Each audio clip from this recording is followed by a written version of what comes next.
Hello students. First chapter electric charges and field से important question लेते हैं बच्चों। क्वेश्चन स्क्रीन पर शो हो गया है, पढ़ेंगे। Two electrons and a positive charge plus q are held along a straight line at what position and for what value of q will the system be in equilibrium. Check whether it is stable, unstable और neutral equilibrium. Right, हमें ये भी बताना है कि जो equilibrium है ये स्टेबल होगा, अनस्टेबल होगा और न्यूट्रल होगा। तो स्टूडेंट्स यहाँ पर क्या गिवन है? यहाँ पर गिवन है दो इलेक्ट्रॉन्स हैं, राइट, और एक चार्ज है प्लस क्यू। तीनों को एक लाइन में हमने इस तरीके से हेल्ड किया है। तो बताना है किस पोजीशन पर हम इस प्लस क्यू चार्ज को रखें ताकि ये सिस्टम इक्विलिब्रियम में रहे। सो स्टूडेंट्स, पॉजिटिव चार्ज जो है प्लस क्यू, इसको हम बिल्कुल मिड में रखेंगे। मान लीजिए माइनस ई जो यहाँ पर चार्ज है दोनों इलेक्ट्रॉन पर, उन दोनों के बीच की दूरी है आर, यानी दोनों इलेक्ट्रॉन्स एक दूसरे से आर दूरी पर सेपरेटेड हैं, रखे हुए हैं।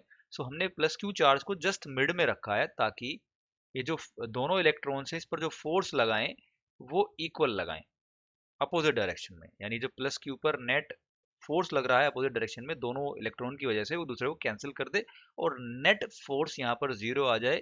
राइट, तो उस तरीके से हमारा सिस्टम इक्विलिब्रियम में आ जाएगा। सो हम लिखेंगे charge Q must be place at the mid point. अब बच्चों नेक्स्ट यहाँ पर पूछा जा रहा है कि जो सिस्टम है यहाँ पर, जो इक्विलिब्रियम है, ये न्यूट्रल होगा, स्टेबल होगा या अनस्टेबल होगा।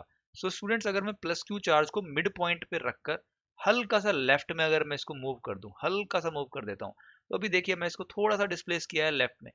अभी इस पर, इस पोजीशन में जो दोनों इलेक्ट्रॉन्स फोर्स लगाएंगे वो इक्वल नहीं होगा, क्योंकि दोनों इलेक्ट्रॉन से इस प्लस क्यू चार्ज की दूरी अब इक्वल नहीं है। एक के थोड़ा एक क्लोजर है और एक से थोड़ा सा दूर है। सो जिसके क्लोजर है वो इस पर ज्यादा फोर्स लगाएगा, जिससे दूर है वो इस पर कम फोर्स लगाएगा। तो यहाँ पर नेट जो फोर्स होगा वो जीरो नहीं होगा। तो इस तरीके से वापस से उस पोजीशन पर नहीं जा पाएगा। यानी हम यूं कह सकते हैं कि मिड में जब ये रखा है तो ये इक्विलिब्रियम में है, लेकिन जब हम उसे मिड में ही रखते हैं, अगर हम इसको थोड़ा सा डिस्प्लेस करते हैं तो ये वापस से उस पोजीशन पे नहीं आएगा। राइट, तो हम ये कहेंगे कि मिड में जब ये रखा जाता है तो ये स्टेबल इक्विलिब्रियम में नहीं है, ये इक्विलिब्रियम में है लेकिन ये अनस्टेबल इक्विलिब्रियम में है। राइट स्टूडेंट, तो यहाँ पर हम बोलेंगे कि जो बच्चों ये इक्विलिब्रियम है ये है अनस्टेबल इक्विलिब्रियम। अब नेक्स्ट क्वेश्चन यहाँ पर ये पूछा जा रहा है कि क्यू की वैल्यू क्या हो for this to be in equilibrium. So हमने मान लिया, हमने प्लस क्यू को मिड में रखा है और ये इक्विलिब्रियम में है, यानी अनस्टेबल इक्विलिब्रियम है लेकिन इक्विलिब्रियम में है। सो उस केस में क्यू प्लस क्यू तो इक्विलिब्रियम में है, राइट, लेकिन जो इलेक्ट्रॉन्स हैं उस पर नेट फोर्स कितना है? अगर हम एक इलेक्ट्रॉन पर निकालें तो हम देखेंगे प्लस क्यू चार्ज जो है एक इलेक्ट्रॉन को अपनी तरफ अट्रैक्ट करेगा और दूसरा इलेक्ट्रॉन एक इलेक्ट्रॉन को, दूसरे इलेक्ट्रॉन को रेपेल करेगा। यानी एक इलेक्ट्रॉन जो बी पर रखा है वो ए पर रखे इलेक्ट्रॉन को रेपेल करेगा, एक फोर्स F1 से मान लेते हैं।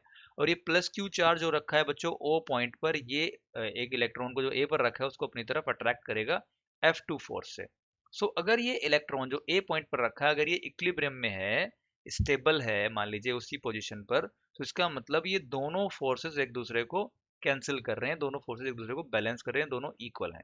राइट, सो यहाँ पर इलेक्ट्रॉन्स के बीच में जो रिपल्सिव फोर्स है और प्लस क्यू और इलेक्ट्रॉन के बीच में जो अट्रैक्टिव फोर्स है वो दोनों इक्वल हैं। अगर हम इन दोनों फोर्सेस को बच्चों इक्वेट कर देते हैं, यानी इलेक्ट्रॉन के बीच में जो रिपल्सिव फोर्स है वो जाता है के ई अपॉन आर स्क्वायर, क्योंकि इलेक्ट्रॉन के बीच की दूरी है दोनों की आर और दोनों पर चार्ज है ई और ई, यानी ई मतलब 1.6 into 10⁻⁻19 coulomb. Students, plus q charge electron को अट्रैक्ट करेगा F2 फोर्स से, मान लिया है, और F2 फोर्स क्या हो जाना है यहाँ पर k Q E upon are by two का स्क्वायर, क्योंकि इलेक्ट्रॉन और प्लस क्यू चार्ज के बीच की दूरी है r by two. Right, charge जो क्यू है उस पर चार्ज है क्यू और इलेक्ट्रॉन पर है ई। तो यहाँ पर फोर्स कुलम्बिक फोर्स बन जाता है K Q E upon are by two whole होल स्क्वायर।